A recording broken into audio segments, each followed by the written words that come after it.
le sujet de la semaine. On va parler de quoi cette semaine ? Vous avez des idées ? Ultra cringe. On peut dire que c'est vraiment nul ou pas ? Elle a osé.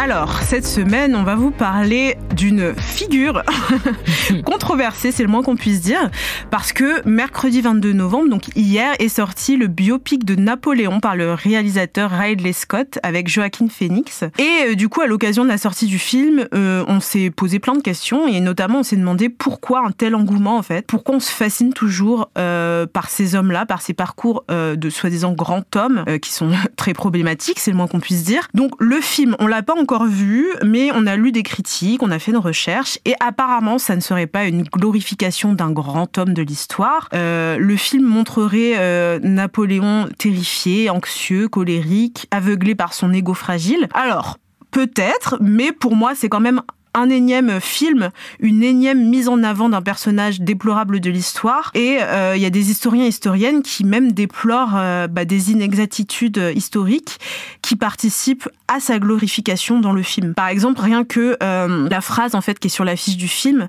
qui dit « il vient de rien, il est parti de rien et il a tout conquis », ça veut tout dire et c'est un peu le thème central du film. Et puis c'est faux parce qu'apparemment il venait quand même d'un milieu relativement privilégié. Donc voilà, on va faire un petit même topo. s'il n'est de rien, que t'étais un salopard au final, on s'en fiche en fait. Oui, c'est ça. Enfin... Il aurait dû rester rien en fait, c'est ça qu'on voulait de base. En fait. C'est vrai.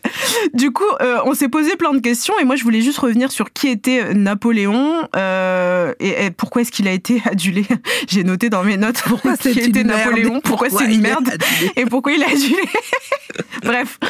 Alors Napoléon, il est né à Ajaccio en Corse en 1769. Il est issu d'une famille noble. Il a été consul, puis empereur, et puis parmi les institutions qui ont émergé dans son règne, il y a notamment le Sénat, le Conseil d'État, le système d'enseignement supérieur, le Code civil, le Code pénal et la Cour des comptes. Alors il y a un énorme héritage, c'est peut-être aussi pour ça qu'il est adulé, mais par exemple le Code civil, ça a été beaucoup critiqué, parce que par exemple ce Code civil plaçait les femmes en position d'infériorité par rapport aux hommes. Toutes les lois en fait qui ont été publiées en 1804, elles stipulent que les femmes sont soumises à l'autorité de leur mari. Il y a un peu plus progressiste. Et puis notamment, il a rétabli quand même l'esclavage dans les colonies françaises en 1802, après qu'il ait été aboli pendant la Révolution française. C'est lui aussi qui, pendant les révoltes qui ont éclaté dans les colonies caribéennes au 19e siècle, c'est lui qui a déclenché une répression vraiment sanglante qui a coûté la vie à 100 000 personnes, dont 70% étaient des personnes noires. Et puis, il a aussi interdit le mariage entre noirs et blancs. Il a interdit l'entrée de, je cite, tout noir, mulâtre ou personne de couleur sur le continent français.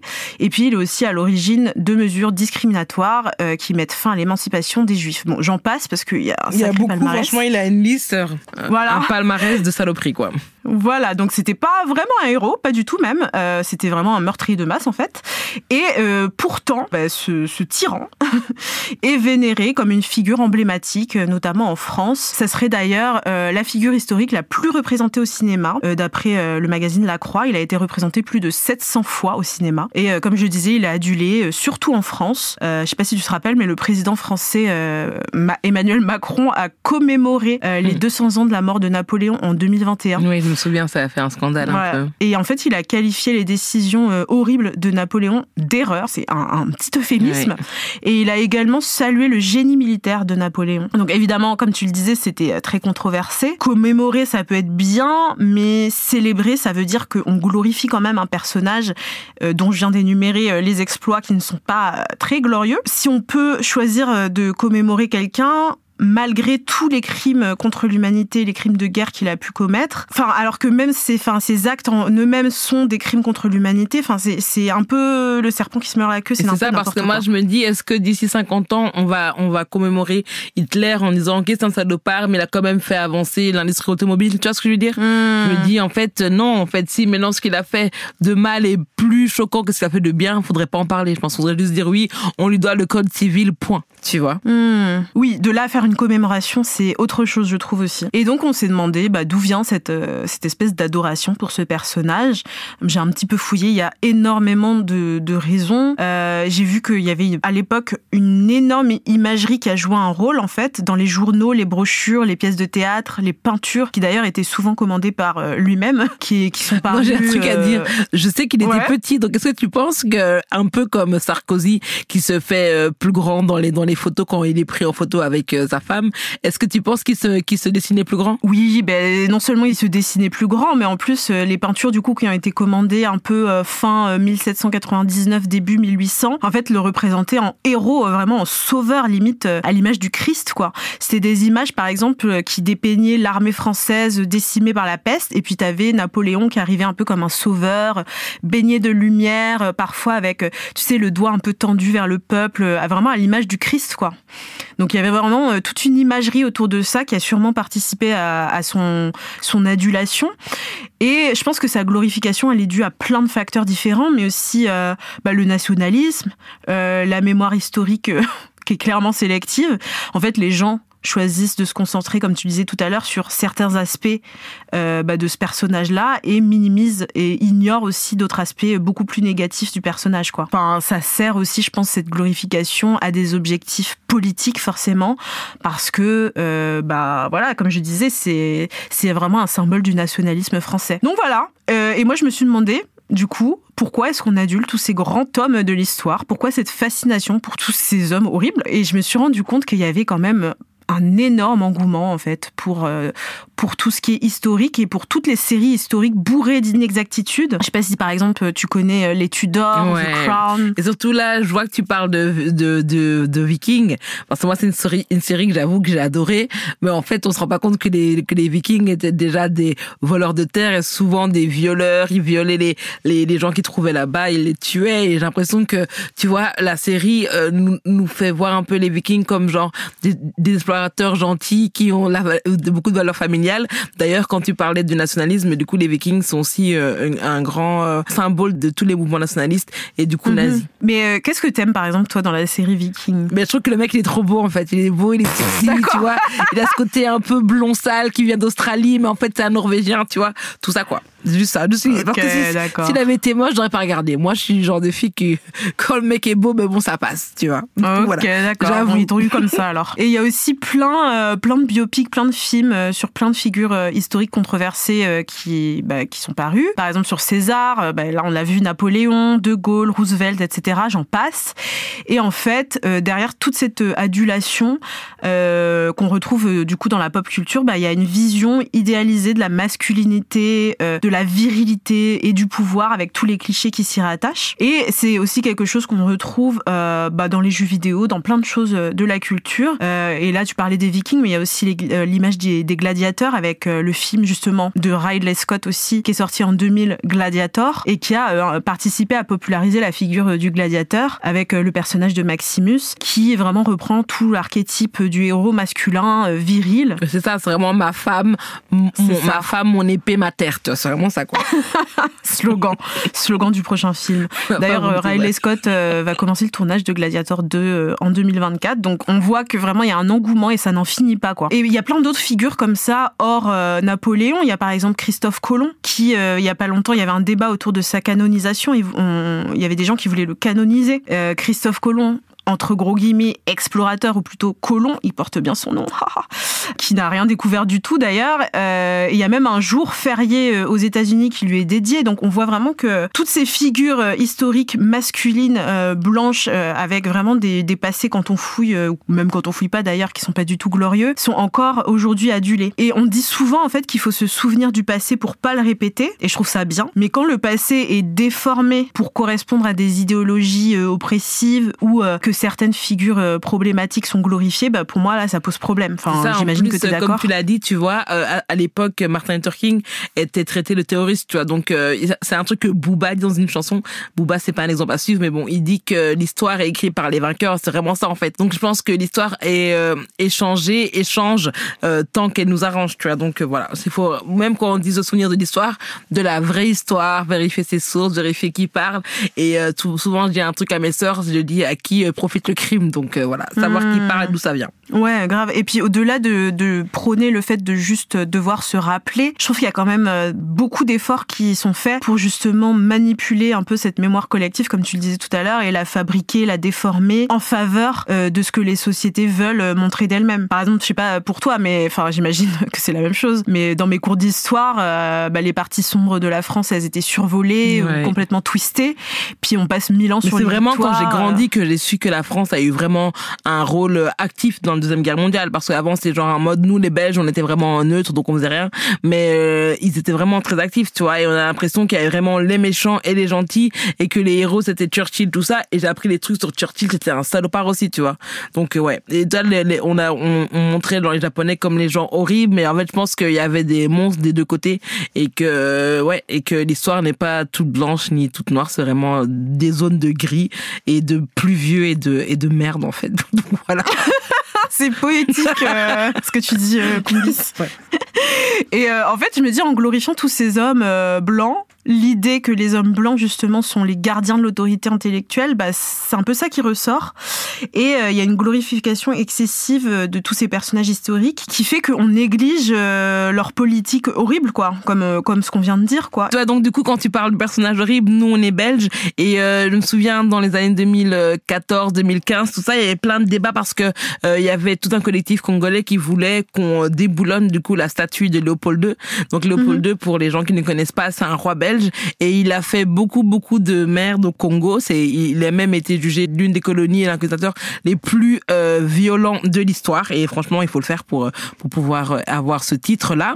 Et du coup, en fait, en 2015, il voulait faire une petite commémoration autour de la statue. Et les gens ont dit no way, en fait. Pourquoi, en fait? Et donc, pour vous rappeler un peu ce qu'il a fait, je cite le Nouvel Obs qui dit, en fait, au tournant du XXe siècle, la presse internationale relève tous les crimes qui ont été commis au Congo par l'administration belge du roi Léopold II. C'est entre 1885 et 1908 et il y a eu des massacres immenses. Ils ont coupé des mains des gens qui ne ramenaient pas assez de caoutchouc. Ils ont rasé des villages entiers. Et il y a eu des viols, il y a eu des meurtres, il y a eu tout ce qui était le plus horrible dans la colonisation. Et il y a quand même des gens, dont Émeric Lamotte, qui était en 2015 du coup conseiller municipal à Woluwe-Saint-Pierre, c'est comme un arrondissement de Bruxelles, et avocat, qui a été en fait choqué qu'on puisse dire que le roi bâtisseur qui est Léopold II était quelqu'un de mauvais en fait. Et donc il a commencé à réécrire l'histoire concrètement en disant qu'en fait ce n'était pas du tout un génocidaire, qu'il a quand même libéré le peuple congolais de l'esclavage arabe, que les mains coupées n'étaient qu'un mythe et en fait il faut remettre la politique coloniale dans ce contexte et plein d'autres conneries. Donc voilà, pour te dire encore une fois que l'histoire en fait oublie le mal et glorifie les hommes, surtout quand ils sont blancs et qu'ils ont rapporté de la thune à leur pays en fait, et tout ça je pense. C'est vraiment une histoire de thune à la fin en fait.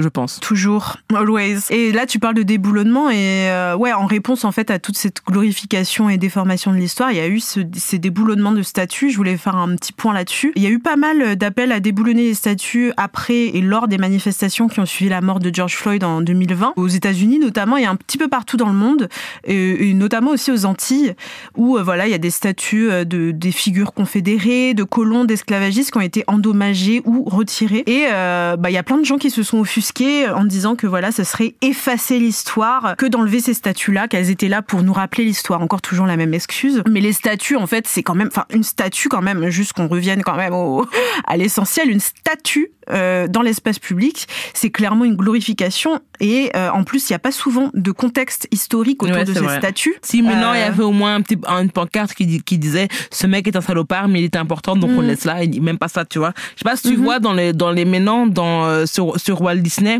il y a plein de films dont par exemple Aladdin. Au début ils disent ce film est rempli de clichés racistes, tout ça, et au lieu de supprimer l'œuvre, on aimerait en parler. C'est un petit détail mais qui fait tout, tu vois. Au lieu de juste dire oui, on était raciste, mais c'était en 1903 et c'était un peu normal, non, tu vois. Vraiment apprendre de ses erreurs, dire oui, c'était mal et oui, à l'époque, on aurait dû être révolté, mais on l'a pas fait, mais maintenant, on aimerait bien le faire. Et je pense qu'on voit pourquoi c'est aussi dur de le faire, en fait. Mais surtout que pour moi, se rappeler de l'histoire, il y a d'autres moyens de se rappeler de l'histoire plutôt que de mettre des statues de ces personnes-là dans l'espace public. On peut par exemple réformer les cours d'histoire pour qu'ils soient un peu plus accurate. Il y a aussi la réparation. Il y a aussi arrêter de donner des noms de racistes aux rues et stations de métro, de censurer, comme on le disait tout à l'heure, certains noms de figures militantes comme Angela Davis. On parlait du lycée tout à l'heure. Enfin, en fait, les statues, ces statues-là, elles glorifient des personnes qui ont perpétué notamment l'esclavage ou plein d'autres trucs. Donc, il y a d'autres choses à faire pour se rappeler de l'histoire. Donc, voilà. Pour moi, en fait, parce que souvent c'est aussi un autre argument des personnes qui sont contre, le déboulonnage, etc. Une grande figure, c'est pas forcément une bonne personne, certes. Mais en fait, si on entretient toute cette vision, cette glorification et cette vision non critique des personnages historiques, on crée en fait des espèces d'archétypes de héros qui sont complètement détachés de la réalité et aussi complètement détachés de l'éthique et de tout ce qu'on a appris de l'histoire, quoi.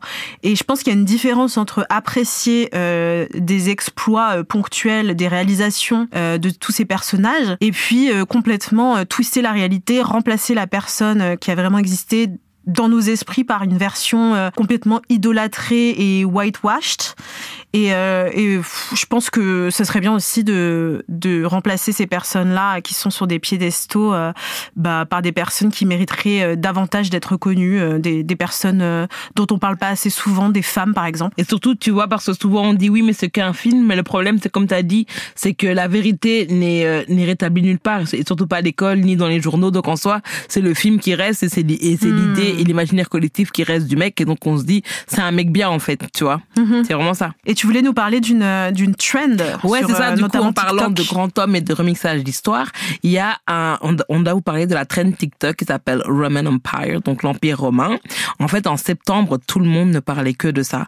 En fait, les hommes, à ce qui paraît, les hommes adultes et surtout les hommes blancs penseraient constamment à l'Empire romain. Donc, en fait, ça a commencé sur Instagram. Donc, c'est une trend TikTok a commencé sur Instagram avec le Reels. Donc, c'est une vidéo courte pour les gens qui ne sont pas Insta-friendly, d'un mec qui s'appelle Gaius Flavius. Je pense que c'est un faux nom, vous aussi, je pense.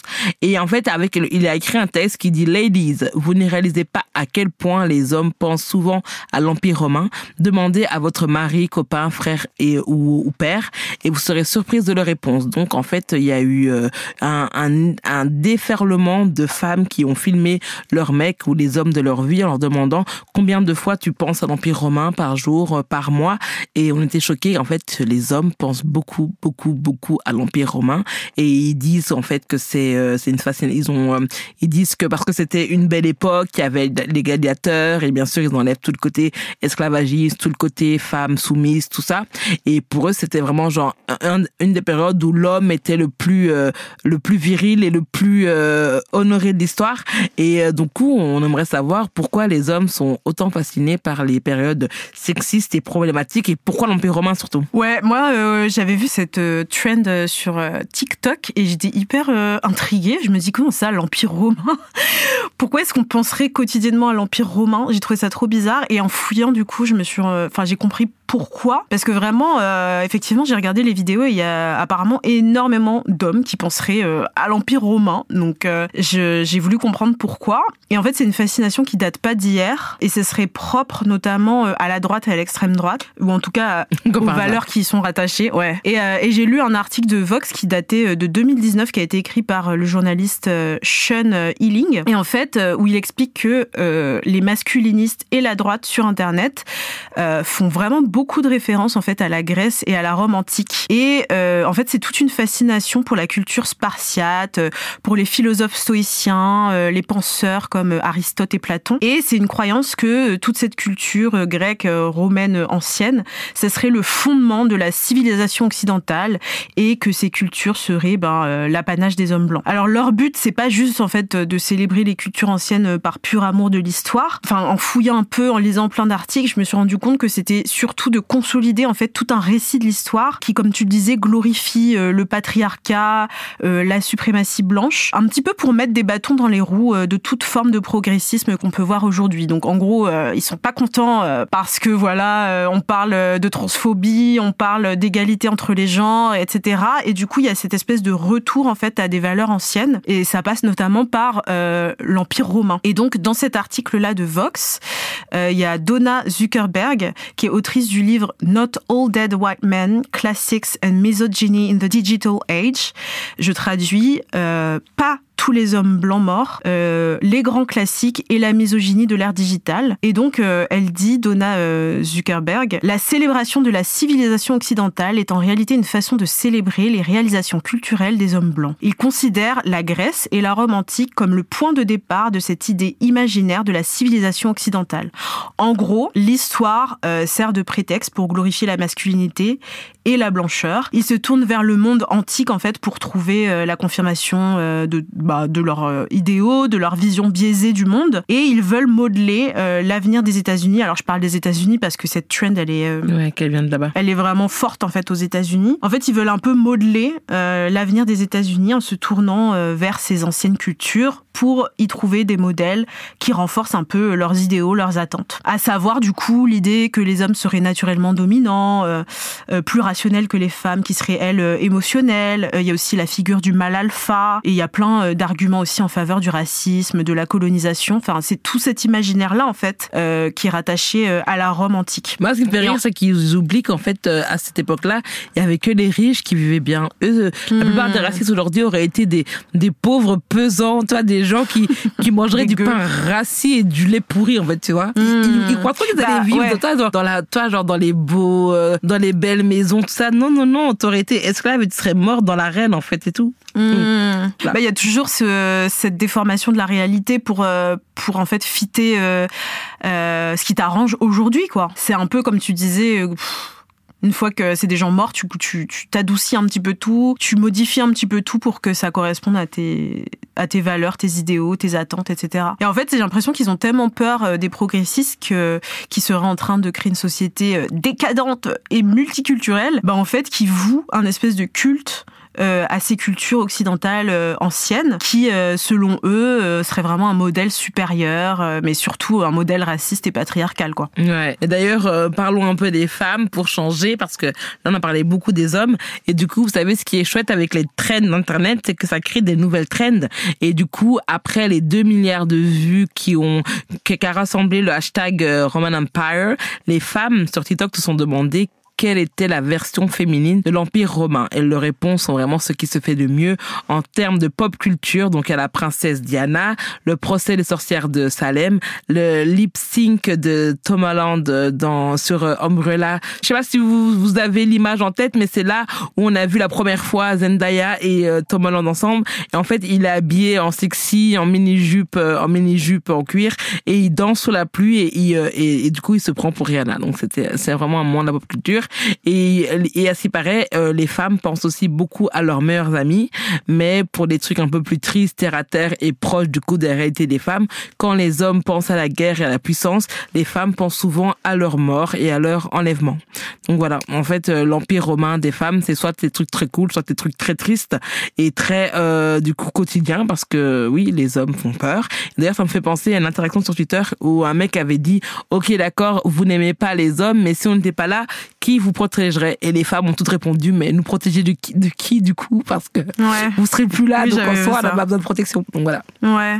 Et toi, ce serait quoi ton Roman Empire? Moi, franchement, ce serait le film des Spice Girls. J'aime trop. Et tout le temps, je ressors des petites citations comme quand on pose une question super obvious à Jerry et qu'elle dit « Est-ce que le pape est catholique ?» Et après, tout le monde est scandalisé.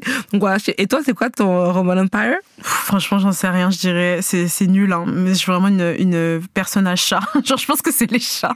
J'y pense quand même assez souvent. Tu marches et tu repenses c'est à quand un même chat un peu plus mignon que... Ah, qu'est-ce que t'as dit? Tout d'un coup, tu marches et tu te dis, ah oui, ce chat que j'ai vu à côté du... Mais oui, à côté littéralement. Du bar, mais c'est quand même un peu plus mignon que l'Empire romain, quoi. Ok, d'accord. Ok. Mon Roman Empire, franchement, c'est mon fils, faut dire la vérité, ouais. Il ne quitte jamais mon esprit, donc voilà, en bien ou en mal. Et ouais, donc il y a toute cette adoration en fait de ce passé et aussi de ces figures en fait masculines du passé. Et même encore aujourd'hui, en fait, il y a toujours cette adoration pour des hommes blancs qui sont très controversés, problématiques. Il y a la glorification de Napoléon qui, on peut le dire, est pas si différente au final de celle des serial killers, puisque lui-même c'est un gros meurtrier, comme par exemple Ted Bundy ou Jeffrey Dahmer, qui ont fait l'objet de plein de séries, de films, de livres. Alors que la famille des victimes ont demandé d'arrêter quand même. Ouais. Donc il y a toujours cette glorification de personnages vraiment pas glorieux, quoi. Et en fait, je sais pas si tu sais, mais il y a un biopic en préparation sur Elon Musk. Non, c'est horrible, je vais jamais le voir. Même s'il me restait 30 cents sur Terre et qu'on m'offrait 1 million pour le voir, là j'irai le voir. Mais franchement, il faudrait vraiment me porter pour aller au cinéma. Ouais, c'est un film qui va être réalisé par Darren Aronofsky, qui est connu pour ses longs métrages, notamment Black Swan et Requiem for a Dream. Et donc, du coup, Elon Musk, milliardaire sexiste, qui a récemment déclaré que les comptes des utilisateurs sur Twitter qui affichent les termes comme décolonisation ou alors le slogan de la rivière à la mer en soutien à la Palestine ou, je cite, d'autres euphémismes similaires qui impliquent un génocide, seraient suspendus sur Twitter. Et donc, cette personne-là va avoir un biopic. Et puis, il y a aussi Johnny Depp, qui est accusé d'agression sexuelle et de violence conjugale, qui est toujours égérie de Dior. Enfin, je sais pas si t'as d'autres personnes en tête, mais la liste est très longue. Même Brad Pitt, qui a eu, il y a eu l'histoire comme quoi il frapperait Angelina Jolie et ses enfants et il est toujours là, il a muté partout parce qu'il met des jupes sur les tapis rouges. Tout le monde pense que c'est un mec hyper, révolutionnaire, donc ouais. Mais d'ailleurs, en parlant de ça, on peut vraiment dire que la cancel culture n'existe pas pour les hommes et surtout quand ils sont riches et blancs. Donc, comme je vous disais au début de l'épisode, en fait, quand Casey a parlé de son agression pour porter plainte contre Didi, tout le monde s'est dit pourquoi maintenant, si c'était aussi horrible, pourquoi l'attendre aussi longtemps? Parce que déjà, en fait, ça se pose pas comme question, mais on sait comment les hommes protègent les autres hommes violents et comment la société réduit au silence les femmes qui osent parler, que ce soit Amber Heard, dont tout le monde dit qu'elle est folle ou que c'est une menteuse, que ce soit Megan Thee Stallion, que tout le monde n'a pas cru pendant des années jusqu'à ce que son agresseur, qui s'appelle Tory Lanez, a été incarcéré, ou même Angelina Jolie et Casey. Donc voilà. Et je pense que tu peux être d'accord sur le fait que on voit rarement un homme qui a été accusé de viol, d'agression sexuelle, payer pour ses crimes. D'ailleurs, j'ai vu un tweet d'une tweetos qui s'appelle Earth Stan. En fait, elle a fait un thread sur une quinzaine d'hommes riches et célèbres qui vivent leur meilleure vie alors qu'ils ont été accusés d'agression sexuelle et dont certains ont reconnu qu'ils avaient bien agressé sexuellement la femme en question, dont Cristiano Ronaldo, le footballeur.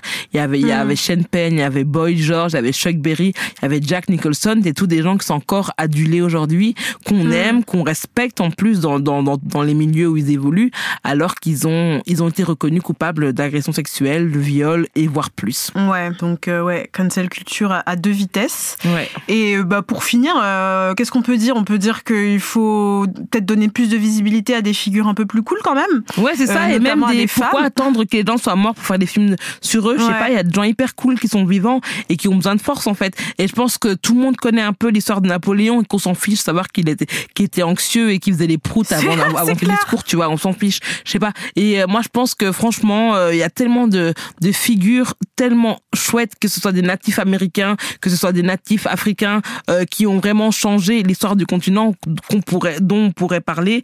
Et il y en a marre en fait des trucs sur les hommes occidentaux dont on s'en fout. En plus ils étaient moches de base en fait. Voilà. Ils étaient pas à ton goût, du coup tu vas pas regarder. Non, je vais pas regarder. Le mot de la fin pour moi ce serait franchement, ce n'est pas parce que c'est en 4K que c'est bien. Voilà. Vraiment tu nous sors que des punchlines. Ouais, je jure. Je vais arrêter le journalisme mais je vais me lancer dans le rap. Parce que les rappeurs aussi sont problématiques, donc voilà.